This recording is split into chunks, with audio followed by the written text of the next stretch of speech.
Welcome back, Shalligators. It's our last video of 2020.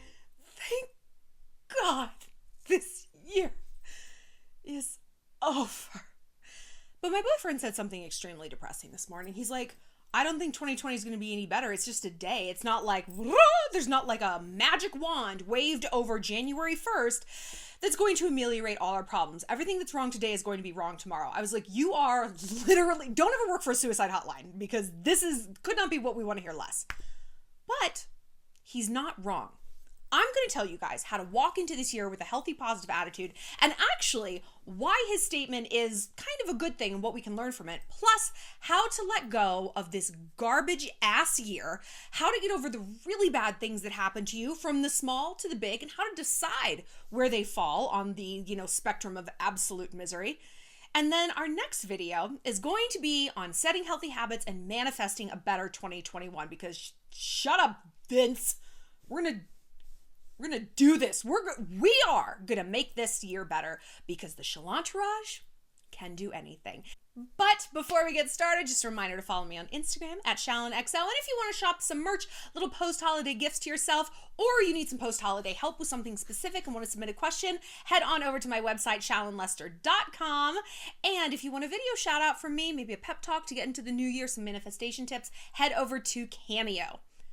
So I was watching my video from last year. I never rewatch my old videos.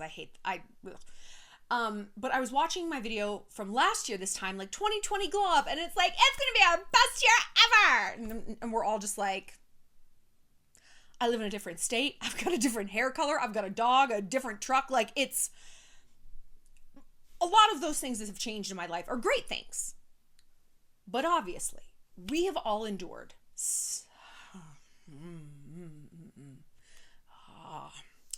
So I want to talk about how to leave all this behind, because we talk a lot about bitter or better. Things can make us one or the other, And Abraham Lincoln said it right. He has a quote I love: folks are about as happy as they make up their mind to be. And that's a great thought when things are pretty much going well. When the bad thing that happened is you didn't find a good parking space at Target. When the bad thing that happens is you had your freshman year of college online, it's a little harder to hold on to all of that positivity. And there is such a thing as toxic positivity, where, you get this sense that there's this whole positivity movement, and there's a sense of like, you can't ever be upset about something. No, it's silver lining, it's a learning opportunity. But we've also talked about how there have been a lot of good things this year. So first of all, we're going to focus on the good things that happened, right? Because there are good things, and we're going to break it down. Then we're going to talk about how to categorize all the bad stuff and tips and tricks to leave them behind. So let's talk good stuff. I've been reading about like habits, healthy habits, resolutions and stuff in preparation for our next video, because I really we need it more than ever, like meaningful, real change in our lives. Real change. Not just like, maybe I'll get that. I don't know. If we have learned nothing from this year, it's life is precious. Tomorrow is not guaranteed.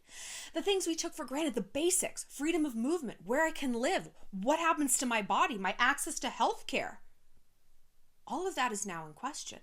So time is of the essence. We feel that in a way, and we can use that for good.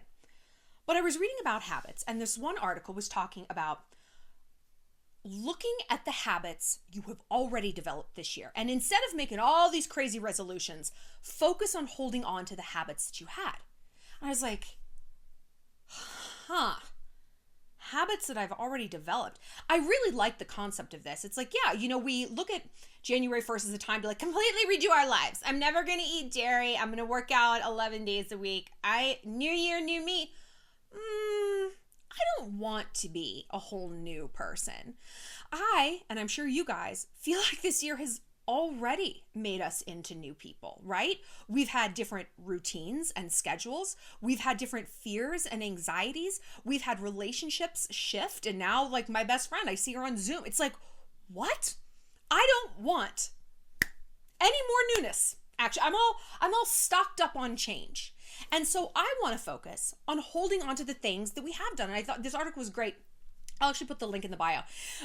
But when I think of a habit, I think of like I do it at 10:30 every morning for an hour. Blah, blah, blah, blah, blah. And I was thinking about my life and I'm like, what habits have I developed this year? And I was like, I couldn't think of anything. I'm like, I'm not working out regularly. And that's because my issue, my like Achilles heel is always my weight. My mind always goes to, well, if you have succeeded or failed this year, it is how fat or thin you are.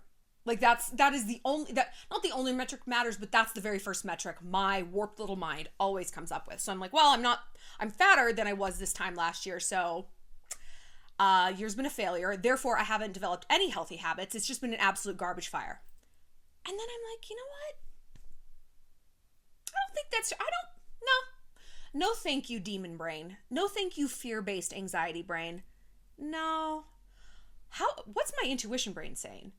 The intuition brain that doesn't sound like Snooki, like the anxiety brain does. The intuition brain that sounds like Oprah or Michelle Obama or a nice old British man in a sweater giving you a biscuit. That brain said, actually, Shallon, you know what habit you've developed this year? Newness, bravery, expansion. And true, that's not a habit that's like 10:30 every morning. It's bigger than that. It's a habit that's 24 hours a day. I moved to a place I didn't know. I knew no one. I had no reason to be here. And I've built a life. Boyfriend, friends, dog, infrastructure, places I go. I'm a regular here. Hey, what's up, Jeff? I've built a life for myself. So the habit I was cultivating was constantly overriding fear, right?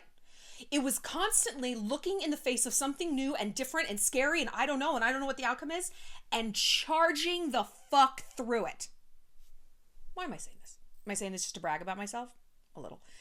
I am saying this because I guarantee you have done the same thing. You have adapted. It's just this one bang. It's the one. I don't, my hair, I haven't done it. I'm so sorry. I'm so sorry. I'm sorry to leave you on 2020 with like this Hermione hair. Anyway, you have done this too.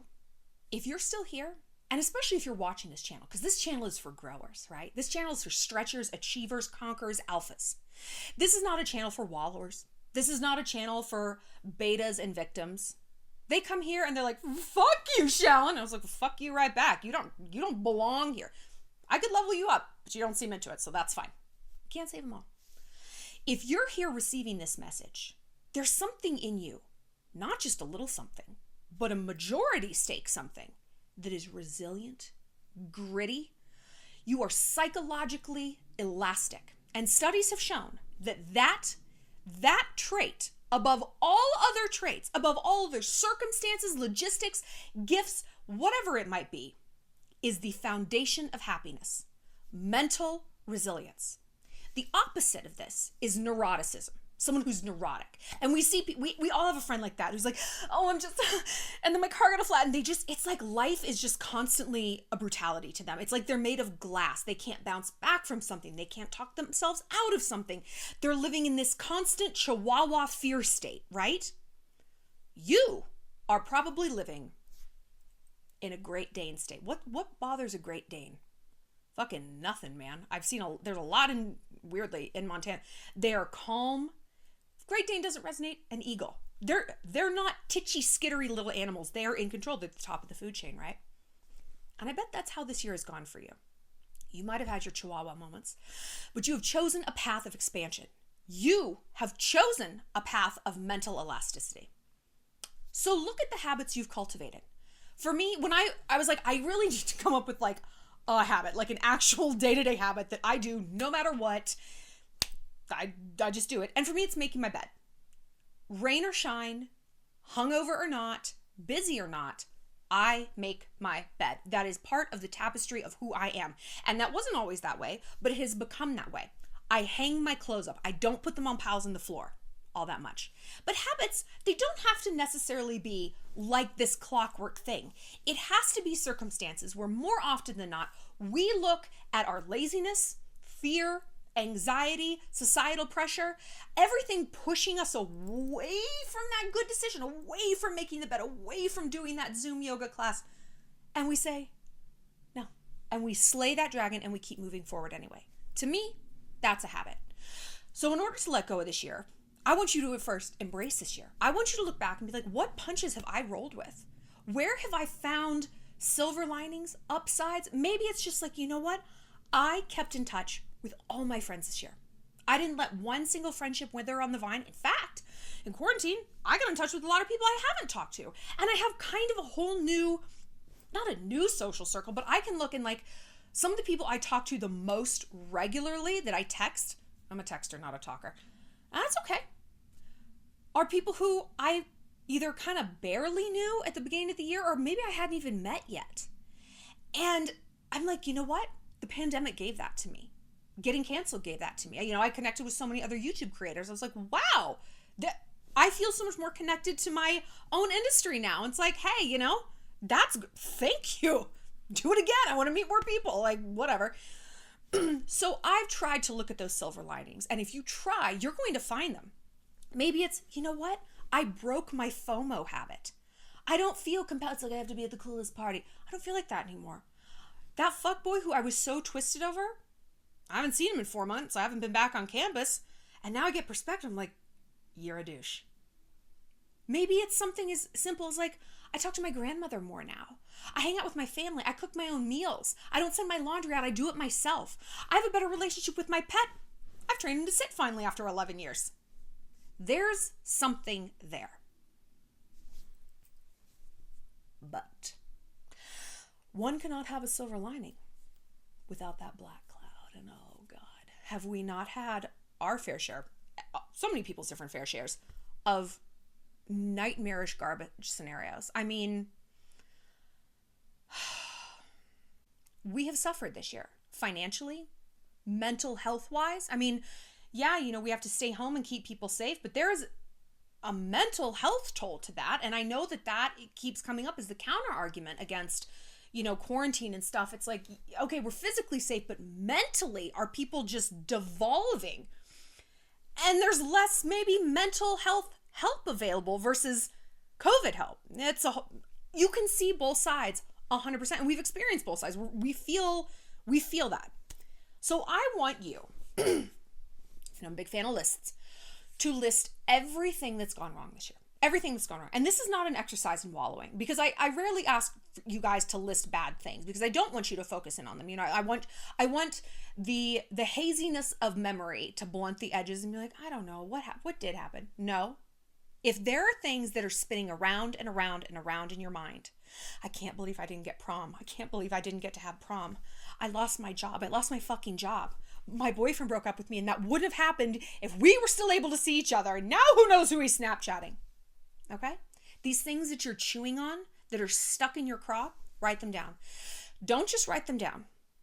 Write them down and then rank them in order of catastrophic to when it comes to actual day-to-day impact on your life, negligible. And when I say impact, I'm not talking about how much you think about it, because that's something you're controlling, right? I'm talking about actual impact. Losing your job and not having income has actual day-to-day impact. Not being able to go to prom does not. It has a mental toll, but again, that's something self-created, and therefore it's something you can control. But day-to-day, your life is exactly the same as it would have been had you not gone to prom or gone. So this is how I want you to rank it, right? And it's going to take some strength and it's going to take some bravery not to solipsize into that victim narrative. Be like, it's all catastrophic. It's not.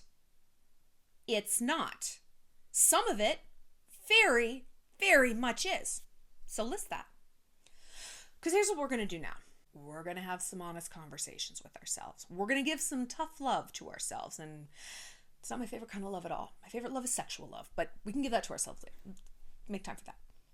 If it's negligible, if it's I missed prom, right? And again, this negligible versus catastrophic is based on day-to-day impact on your life and on your future. I missed prom. Let it go.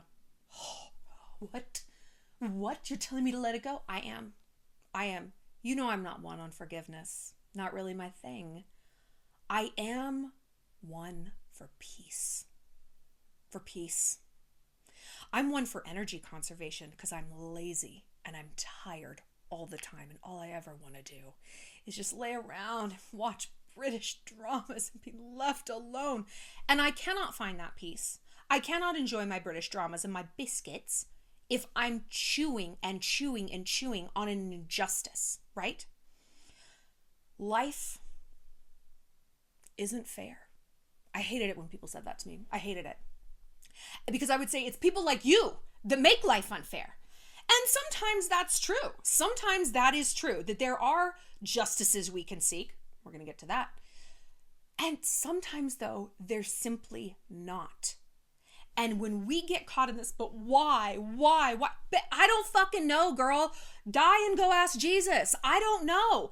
I mean, truly, this is why people seek out religion. And you get it. It's like, I need Jesus to explain it. Like, I get that. I get it. But until we get to the heavenly gates or Valhalla or the afterlife or the river Styx or wherever, we have to find a way to move forward. Focus on reality. Because when we're chewing on these things, the missed prom, you know what we think? If I had gotten to go, everyone would have loved me. I would have been so much more popular. Colin would have fallen in love with me. I would have been prom queen. Everything would have been better. Says who? Says who? What? Why are you telling yourself that? You are accepting a fantasy as reality, and then you're competing with a ghost. You're looking at the outcomes of a ghost reality that doesn't exist, and really, girl, probably wouldn't. If I had been able to do my freshman year IRL, I would have had an amazing boyfriend. I would be further along in my career. Maybe, maybe not. Maybe if you had done freshman year IRL on campus, you would have gotten finger blasted by a bunch of gross ass frat dudes. You would have gotten alcohol poisoning from tall boys. Maybe not. So look at what you're actually saying to yourself in terms of the grief over this thing, okay? And then try to dismantle that in your own mind. Shallon, what was really going to happen at prom? Would have been fun. It would have been amazing. And it's so deeply unfair that you didn't get to do it. Truly, I said through this whole thing, like, the forgotten victims of this pandemic and the quarantine are like seniors in high school and freshmen in college. It's so fucked up what you guys have missed. My heart just hurts for all of you. It hurts. My forgotten teens. Always the forgotten teens. So what if something really was bad? You lost your job. Your boyfriend dumped you because he had an existential crisis. I can't tell you how many of my friends that happened to. Like guys who we were like, they're going to get married. Like he's going to propose. They went into some incredibly bizarre spiral. I guess it's not bizarre, but like a spiral in quarantine, or like, it's not even that none of them even lost their jobs, but it's just like men honestly don't have a lot of emotional elasticity, you know? They can't roll with the punches a lot. Guys don't seem it, but they are very neurotic. Anyway. Okay. It's bad. Ask yourself 2 questions. Can you fix it? Can you fix this relationship? Can you get that job back? Can you get a different job? Can you step into a different career? Can you pick up the slack at the job you're at? Like, can you fix it, right? Because this kind of forward, what can I do thought is the antidote to anxiety, right? Anxiety is, I don't know, I'm helpless, I'm selfish, Anxiety is self-absorption. It is. I am so obsessed with my problems, how this is going to affect me. And of course we should think that. I mean, we're human beings. We have to be focused on ourselves.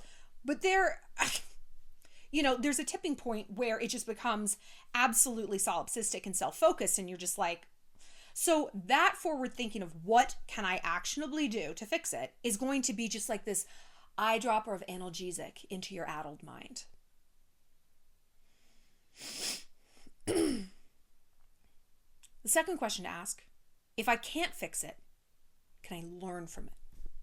What can I learn from this relationship that went belly up? What can I learn? Maybe it's, I need to diversify my life a little bit because Brennan dumped me and I realized I had absolutely iced out all of my friends when he and I met, and we're in the honeymoon phase and my life is so out of balance, and that's why I feel like just a collapsed house of cards without this guy. Great, that's data, right? Dating is data. This whole year, if we let it, has been data-based. But what if you can't fix it? And what if what are you going to learn? No, I can't actually learn from, but what if you can't fix it? And what if learning from it is like not really getting you there? You know, it's like, well, let's see. I lost my job and I couldn't afford my rent, so I had to move home with my super toxic parents. So great. So yeah, me fixing it is, okay, I'm making a financial plan and I'm working at Walgreens and I'm trying to like save money to get out, but it set me back like 2 years from where I was. I know.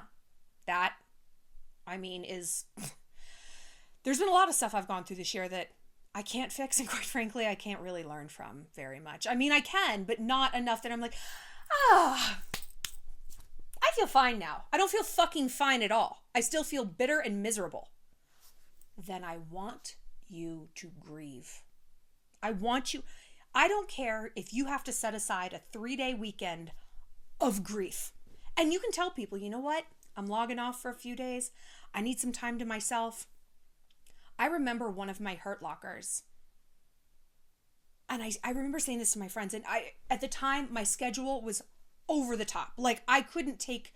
I couldn't even like go to the gynecologist. Like, I couldn't get my teeth cleaned. I was so busy. And I remember thinking, if I just had a weekend in a hotel by myself in a different city where all I did was cry over him and just watch my movies and just have the Taylor Swift playlist, I feel like I could just process it and get over it. But I didn't have that luxury. I didn't have that space. And so I just stayed stuck and stuck and stuck. And honestly, I did take time, and I did just that. I went to a different city, and it was like my Shallon's grief party of one. And it helped me just process it. It helped me process. I wrote like letters to him that I would never send, but you know. So try to do that. Wallow, grieve, scream it out. Scream about prom. Scream about your job. Scream about that relationship. Scream it out. It's okay. We tend not to want to grieve because we see it as this black hole, this bottomless pit. I don't want to talk about my rape in college. I don't want to talk about my toxic family. I don't want to maybe deal with this, because we look at it that it's just this yawning void of hell. And we're going to fall in, and we're going to start to cry, and we're going to start to think about it, and we'll never stop. It will go on forever until it swallows us up and we drown in our own tears and we get eaten by wolves. What I found is that actually, this is that psychological splinter principle. Oh yeah, it hurts. You're poking around. Ha, ha, fuck, it's in there. Ha, ha. But you pull it out and the healing begins. If you can really tap into that splinter, dig it out, the pain stops. It's the festering. Like, you've been in pain. You've been in that pain. You just maybe don't realize it, or maybe you do and you don't know how to stop it. Or you're like, I can't focus on it and make it get any worse. And I am telling you this from my God's honest experience. I would never encourage this if I didn't experience it. You would be surprised how fast it passes. It's like your body just is waiting for this release. Your mind is waiting for this release. The psyche wants to be heard. And if you can tap into her and you're like, fine, just tell me. She's like, rah, rah, rah, rah, rah. And then she's like, oh, I'm good. I'm done now. I have nothing more to say.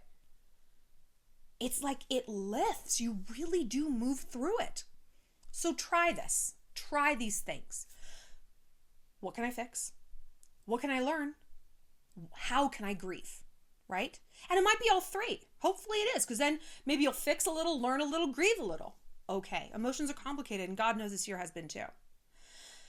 But now we're going to go back to finish it out on this silver linings thing. One thing that I grieved this year is all the travel I was going to do. This was going to be like my travel year. Like, YouTube was up and running. I had broken up with my boyfriend. I was free and single. And I'm like, I was supposed to go on a trip with Trend 45, the influencer company, every month.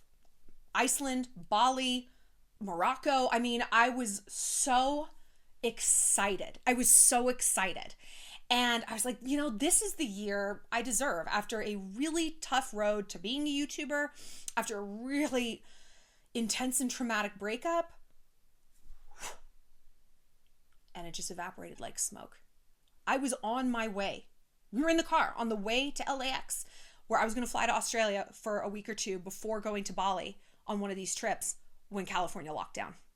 When Australia locked down. They're like, turn the car around, Shallon. You're not coming in. You're not coming in. And I was like gutted. I was so devastated. So I can't fix it. Doesn't really feel like I can learn from it. I grieved it, but it's still like, it's still sad. It's just sad. And like this year, it's like no matter how much we learn or fix or whatever, it's never gonna not be sad, you know? And I think one habit we've built this year is learning to sit with sadness, learning to sit with disappointment. You cannot run it, it's here. So I've tried to look at the silver linings. Because when I travel, I get anxious about certain things. You know, it's like, I'm gonna get behind on work. I know I'm gonna get behind on work, which means I'm probably gonna lose, income. I'm not gonna grow my business. My business is probably gonna stay the same. I'm not gonna grow it necessarily. I won't have the time to come up with all these new endeavors. Okay, so this year I actually got to grow the business. I got to make new merch and do the podcast more regularly. We've got newsletters coming out, mini books, all this stuff. I wouldn't have been able to do that had I been go, go, go all the time. I was like, I also avoided a lot of sun damage. I was legitimately worried about that. I'm like, I'm going to have to spend every minute at home getting like laser treatments and, that's not going to be good. And I'm stressed about my body because in half these places I'm going to have to like be in a bikini and I don't know if I feel good about that and blah, blah, blah. Don't have to worry about that. Even if these silver linings seem silly, girl, you latch onto what you can. You hold that tiny little ember of dignity and you nurture it until it is a flame that warms your cold little heart.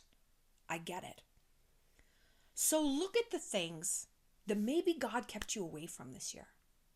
Like I said, maybe if you'd gone freshman year, maybe you would have hated your roommate. Maybe not, but maybe. You know what? If you had been still in office, maybe that new manager would have come in and been like, I don't like you. You never know. Sometimes what seems like a setback, it's a setup. Sometimes the hand of God holding you back was keeping you out of harm's way. And we don't know. But I choose to think of it that way. It's a more positive and it's a more peaceful way to live. And at the end of the day, like Abraham Lincoln said, we're about as happy as we decide to be. So let's try as much as we can to decide to look for the good things about this past year. And in that sense, we can let it go and we can step into the future. Check back next time. We're going to be doing a video on manifestation and goal setting and healthy habits. I think after that, I'm going to take a few days off. It's been an intense December. I really just need some sleep and my British dramas and my biscuits. I'll see you later, Shalligators. Happy New Year.